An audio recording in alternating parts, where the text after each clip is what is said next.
सास संगत जी बड़े प्यार से कहना था निरंकार जी। सास संगत जी, आज की साखी एक सच्ची घटना है। आज की साखी सहंसा बाबा अवतार सिंह जी के समय की साखी है। तो आइए समय न गवाते हुए साखी सुने। सास संगत जी, जब सहंसा जी अपने पलंग पर आकर विराजमान हुए तब JRD सत्यार्थी जी भी सहंसा जी के सामने वाली कालीन पर आकर बैठ गए। सत्संग जी, सतगुरु तो अंतर्यामी होता है, वो सब जानता है। सहंसा जी को ये एहसास हो गया। महात्मा JRD सत्यार्थी जी के मन में कुछ सवाल उठे हैं। सहंसा जी ने वो सवाल पूछने का इशारा किया।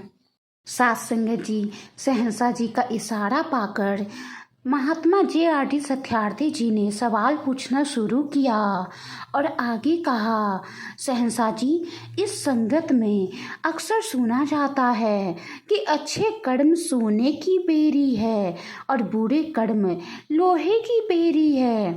इसको सुनकर ऐसा महसूस होने लगता है कि अच्छे कर्म बुरे कर्मों से भी ज़्यादा खतरनाक हैं, क्योंकि लोहे की बेरी तो छोड़ी जा सकती है पर सोने की बेरी छोड़ना बहुत ही मुश्किल है। सत्संग जी, JRD सत्यार्थी जी कुछ और पूछना चाहते थे ही कि बीच में ही सहंसा जी ने फरमाने लगे और कहा, शास्त्री साहब, आप तो पढ़े लिखे हो, आपको इन शब्दों का भाव समझने की कोशिश करनी चाहिए। महात्मा ऐसा कहकर दरअसल समझाना चाहते हैं कि अच्छे कर्मों का जो अभिमान है वो बड़ा प्रबल होता है, जबकि बुरे कर्मों का अभिमान होता ही नहीं, बल्कि मन में ग्लानि बनी रहती है।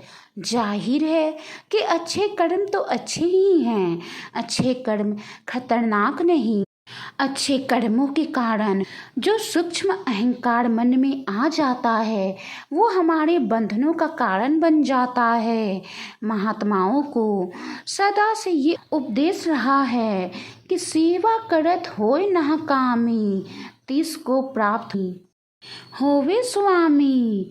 अच्छे कर्मों से या शुभ कर्मों से या भले कर्मों से महात्माओं ने कभी रोका नहीं, बल्कि उन्होंने तो ये भी फरमाया है कि कर्ता भाव में रहित रहकर किए गए शुभ कर्मों से ही सतगुरु की कृपा प्राप्त हो सकती है।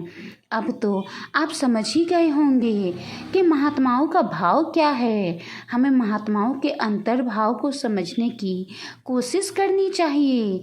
शब्दों के ऊपरी भाव को पकड़ बैठ नहीं जाना चाहिए। सत्संगत जी, जब ज्ञान सागर सामने हो तो बहुत कुछ और भी जानने की इच्छा जागृत हो जाती है, और यही महात्मा JRD सत्यार्थी जी के साथ हुआ। और उस दिन महात्मा JRD सत्यार्थी जी अपने सभी सवालों का जवाब सहंसा जी से पा लिया। सत्संगत जी, वाणी में कोई गलती हो गई हो तो बख्श लेना जी। साखी को पूरा जरूर सुने और अपनी राय कमेंट बॉक्स में जरूर बताएं। सत्संगत जी, प्यार नाल कहना धन निरंकार जी।